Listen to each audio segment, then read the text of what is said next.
A cop hosts a birthday party at home for his son. During the gathering, his wife notices he is still carrying a firearm and reminds him to put it away. Ryan, can't you stop being a cop for one day? Their son pretends to shoot him with a toy gun, and the family shares a brief, lighthearted moment. Suddenly, 3 armed intruders wearing clown masks enter through the backyard.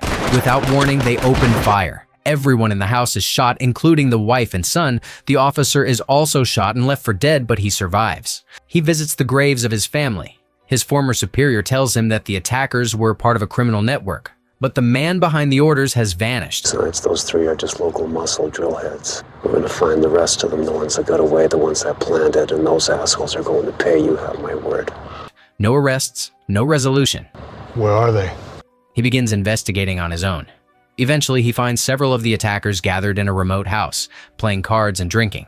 He enters and eliminates them one by one with precise gunfire. However, this was only part of the group. He knows these men were not the masterminds, only enforcers. Now, he turns his attention to the ones behind it all.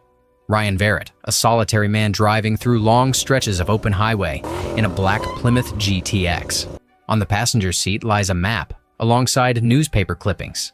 One article stands out: convicted rapist released. Elsewhere, in a wooded area, 3 men are hunting. One of them separates from the group and moves toward a cliff to track a rabbit. Unexpectedly, Ryan appears and disarms him. A brief fight breaks out. Ryan quickly gains the upper hand, pins the man, and accuses him of being Dale James Burrows. I don't know what you're talking about. You got the wrong guy. The man pleads and denies at first, but when Ryan mentions the name of one of his victims, Mary Ann DeRosa, he finally confesses. Yeah, I remember. Ryan says nothing more. I want you to remember Mary Ann DeRosa before you die. He throws him off the cliff, killing him. That night, Ryan has a disturbing dream involving masked men pointing guns at him. He wakes suddenly and starts cleaning his pistol. The next morning, he stops at a diner for coffee. A waitress named Dakota asks about his destination. You ain't headed to Hope, are you? Ryan mentions he's heading to Hope. She's initially shocked, then gives him directions. Straight on the highway, exit 26. And says he'll recognize it when he gets there. Ryan drives into the town of Hope, Washington. His first stop is a gas station, where he meets Kirby, a local mechanic. Kirby gives him directions to a nearby roadside motel managed by a woman named Darcy. Meanwhile, the FBI is discussing the case of Dale Burrows while reviewing evidence related to Mary Ann DeRosa's body. Special Agent Frank Sutton leads the investigation. Suddenly, another agent enters the briefing room and informs Sutton of Burrows' death. Somebody just turned Dale Burrows into abstract art. When they find Burrows' body, they note that he was thrown off a cliff and shows signs of being strangled with considerable force. Whoever did it was really strong. It was like his neck was in a vice. The medical examiner confirms that the attacker used brute physical strength. Back in Hope, Ryan arrives at the motel. He checks in and keeps his distance, while Darcy, though cautious, seems intrigued by his presence. What brings you to Hope? He keeps to himself and remains vague about his plans. Outside a nearby biker club called Henny's Social Club, a man named Prospect, from a local biker gang known as the Circle, gets irritated by a barking dog. Get the fuck out of here! And attempts to shoot it. Before he can fire, Ryan intervenes, disarms him, and subdues him quickly. Ryan empties the bullets from the gun, places the pistol next to Prospect's head, but chooses not to kill him. When other gang members exit the club, including their leader, Drake Salgado, and his younger brother, Rex, they confront Ryan. We got no problem here. Not anymore. The gang backs off, though they remain unconvinced. That night, back at the motel, Darcy mentions her deceased husband. Ryan keeps to himself, but listens. Noticing that Ryan doesn't drink or smoke, Darcy becomes more curious about his past. Skip tracer, bounty hunter, traveling salesman. Did I miss anything? Jockey. Inside a docked boat, Drake is training by striking a heavy sandbag. Rex enters and informs him the man has been found. What deal? About $1.50. To assert dominance, Drake offers the man a chance to fight off his debt. 1 round. With me. I'll squash your debt. The fight is violent and brutal, ending with Drake knocking the man out. Drake then tells Rex to check on the drug lab. He also instructs another gang member to follow Rex. Rex arrives at a warehouse functioning as the gang's drug lab. Unbeknownst to him, Ryan is tailing him silently from a distance in his car. Inside, workers are producing and packing contraband. Prospect casually informs Rex that Ryan is staying at Darcy's motel. Later that night, Rex visits the motel and questions Darcy about her new guest. Well, let's just say that I'm interested in the clientele, all right? Darcy tries to hide Ryan's name from the check-in book, but Rex becomes suspicious and punches her. You need to show me a little more respect, all right? He flips open the notebook and confirms Ryan's name. However, before he can act further, Ryan appears, ambushes Rex, and knocks him unconscious. He's Drake Salgado's brother. You can't touch him. Ryan ignores the warning. He zip ties Rex to the hood of his car and drives him to the warehouse. At the warehouse, Rex regains consciousness and begins to panic. He recognizes Ryan and realizes why he's here. You let me go? Because I swear to God, homie, if you don't, and my brother will fuck you up, man. Rex begs and threatens, trying to save himself.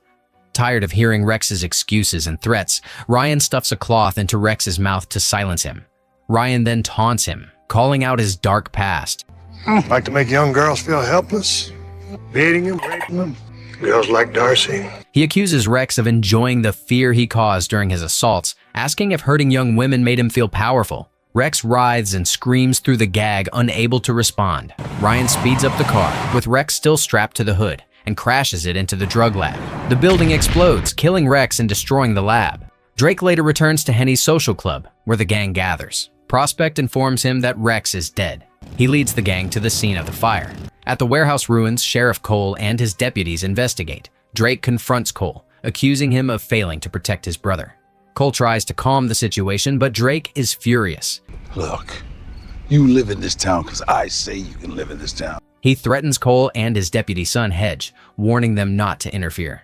Sheriff Cole admits to his son that he has long compromised with Drake, allowing the gang limited control to prevent greater violence in Hope. Things were different back when I started making compromises. Everything I did was to keep Hope safe. Drake and his gang raise their weapons and fire into the sky. At the same time, he comes to the church, recalling the scene where his wife and children were killed. Today, he finally began his revenge. Ryan lights a candle for them and silently mourns. At the motel, Darcy prepares for an imminent threat, arming herself and bracing for danger. When someone approaches the door, she raises her weapon, only to find it's Ryan. Darcy exhales in relief and lowers her gun. After Ryan confirms that he killed Rex, Darcy tells him plainly that he shouldn't stay at the motel any longer. You can't stay here. Drake's gonna start a war. Drake, Rex's older brother, will not let him go easily. She warns him that Drake runs the entire town. He's the worst of the 9 original gang leaders. Drake runs this town. Meth, guns. He's the mayor. We're all just paying rent. The local police work for him, and the rest of the town either look away or stay silent out of fear. Darcy admits she doesn't want to be dragged into the conflict. Ryan, curious, asks why she's still staying in town if she wants no part in it. Mike tried to get us out. My husband. They killed him. She then confesses that Drake killed her husband when they tried to leave Hope. She stayed because the motel is all she has left. Ryan explains that he killed Rex because he was not only a drug manufacturer, but also a rapist. Darcy doesn't want innocent civilians to get caught in the crossfire of Ryan's revenge. Like you got a death wish? That's cool. Knock yourself out. But it's gonna heat up around here because of you. As Ryan prepares to leave, Darcy glances at the gun on the table, reminded of how Ryan protected her from Rex the night before. Overwhelmed by the memory, she rushes to the door and calls out, Maybe you should stay. I mean, you're all paid up and everything. asking Ryan to stay. The next morning, Darcy heads to the gas station to buy supplies. There, Deputy Hedge questions her about Ryan. He points out the bruise on her face, suspecting he may have been involved. I clocked myself in the face with some loose drywall. Explaining the injury was her own fault. The guy staying at your place, who is he? She keeps Ryan's identity and actions to herself. Meanwhile, FBI agent Frank Sutton receives word that Rex Salgado is dead. He tells his team Drake won't let it slide. If Ryan is still in Hope, his chances of leaving alive are slim. Ryan remains at the motel. Darcy, aware he has no escape route, offers him dinner. He accepts the invitation. At Kirby's garage, things take a dark turn. Drake's men arrive without warning. Kirby is taken to Drake's boat and interrogated. I need to know where he goes, what he does, who he is. When Kirby hesitates to answer, Drake slashes his hand. In pain, Kirby reluctantly shares what little he knows. Back at the police station, Deputy Hedge investigates Ryan's background. He discovers Ryan was once a decorated Dallas police officer who went missing after a personal tragedy. Ryan, in the meantime, begins sabotaging Drake's operations. He tails one of the gang's trucks, then ambushes the driver. Inside the truck, he finds packages of contraband. He pours gasoline on the vehicle and sets it on fire. Prospect informs Drake of the destroyed truck. Cops? No, not cops. Back in town, Kirby sneaks into Ryan's car and discovers newspaper clippings, evidence that Ryan was responsible for Dale Burrows' death. Before Kirby can react, Ryan catches him in the act. Generally, mechanics look under the hood.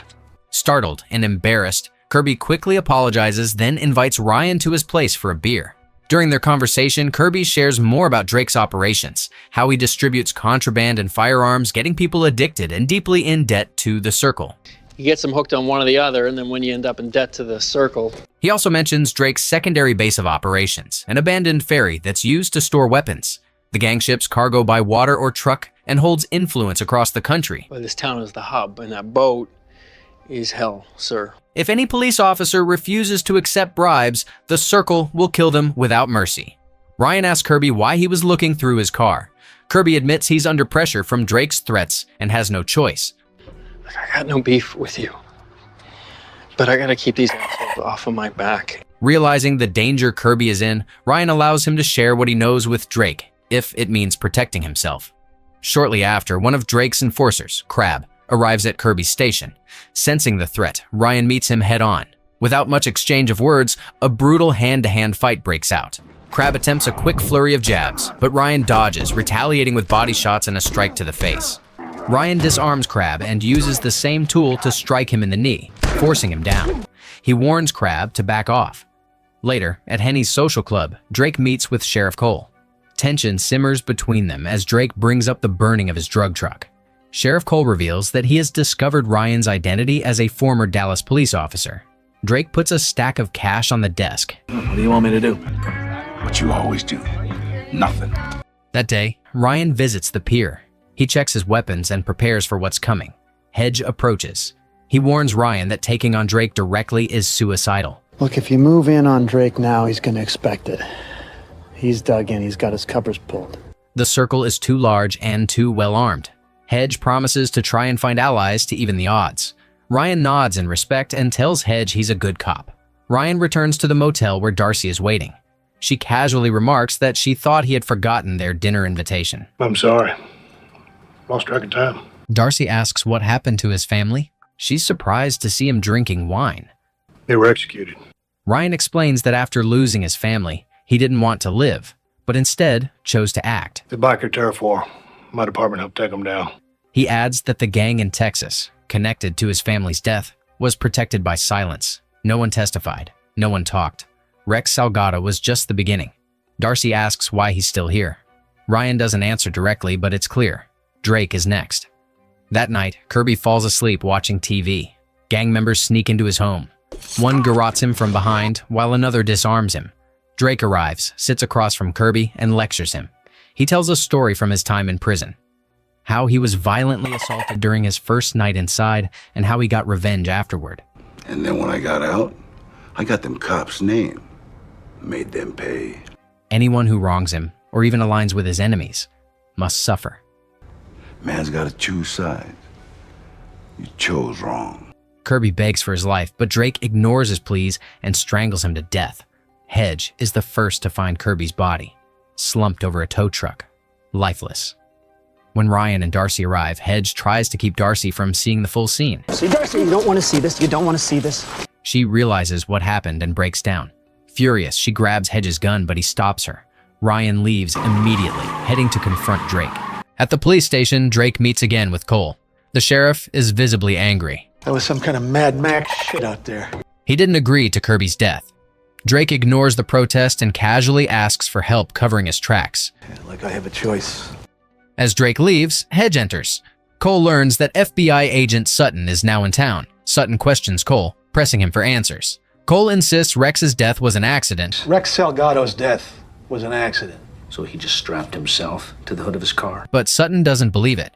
Sutton warns that if he knows it was murder, the Circle certainly will too.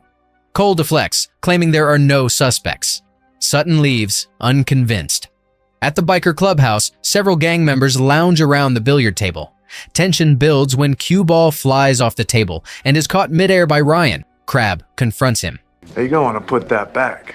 A violent fight breaks out. Ryan fends off multiple attackers using fists, improvised weapons, and sheer precision when Crab pulls a gun which is hidden beneath a table. The bullet strikes the gang member instead. Ryan then disarms Crab and knocks him out. He loads Crab's unconscious body into his car and drives away.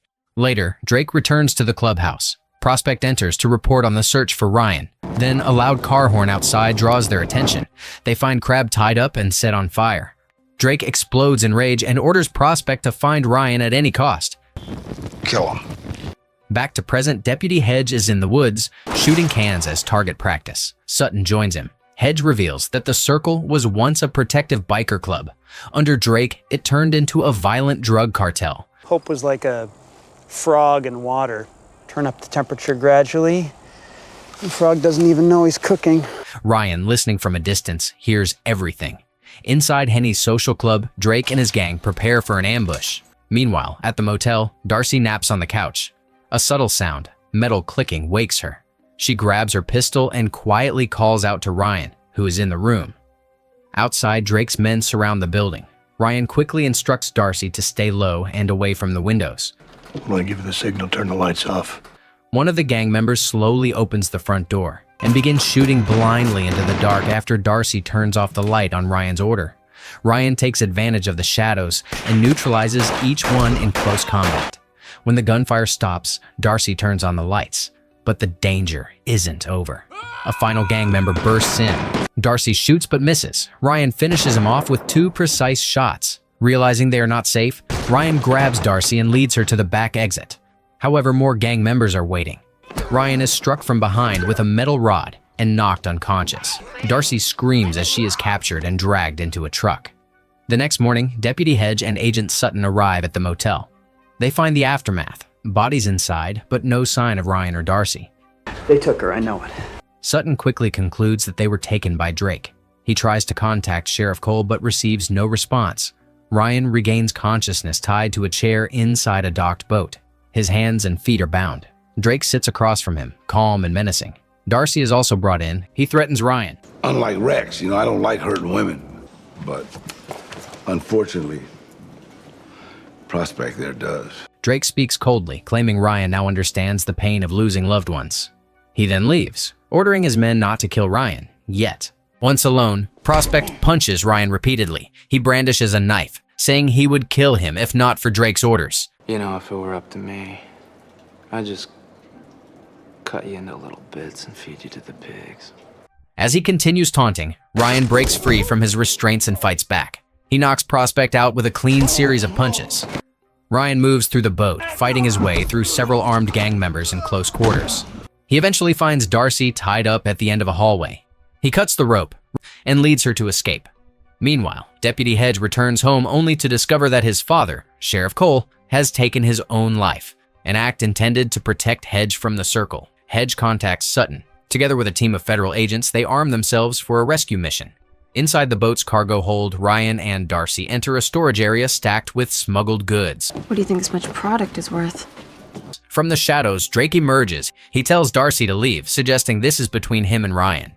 Drake reveals that he was the one who confirmed Ryan's supposed death after the massacre of Ryan's family. Thought you were dead. What's this, vengeance? Now, face to face again, he recognizes Ryan not just as the man who's been dismantling his operation, but as the Dallas cop who once helped put him in prison. Blaming Ryan for his brother Rex's death, Drake is seething with rage. Without hesitation, the fight begins. Ryan lands the first punch, but Drake counters with a blow to the stomach and smashes him into a table. Drake grabs a sickle and slashes Ryan's shoulder. When the sickle gets stuck in a crate, Ryan seizes the chance. He hits Drake hard and headbutts him. He lands a punishing 3-hit combo, 2 punches followed by a final knockout blow. Drake collapses to the floor, apparently defeated. Darcy appears, breathless and shaken. You should make sure he's dead. They always... In a sudden, final moment, FBI agent Frank Sutton arrives, striking Drake. He collapses for the last time, dead. With Drake gone, the Circle collapses. The gang's stranglehold on Hope is broken. In the aftermath, Sutton points a gun at Ryan but decides not to arrest him. You were a good cop. You only take out the bad guys, I get that. Deputy Hedge is promoted to sheriff and begins rebuilding order in Hope. Darcy, who had spent years trapped in fear, decides to stay and reclaim her life. Ryan prepares to leave, as he always intended. Before departing, he promises to send Darcy postcards to let her know where he ends up. Take care of yourself, okay? I will do my best. Ryan returns to his black Plymouth GTX. Without a word, he drives away.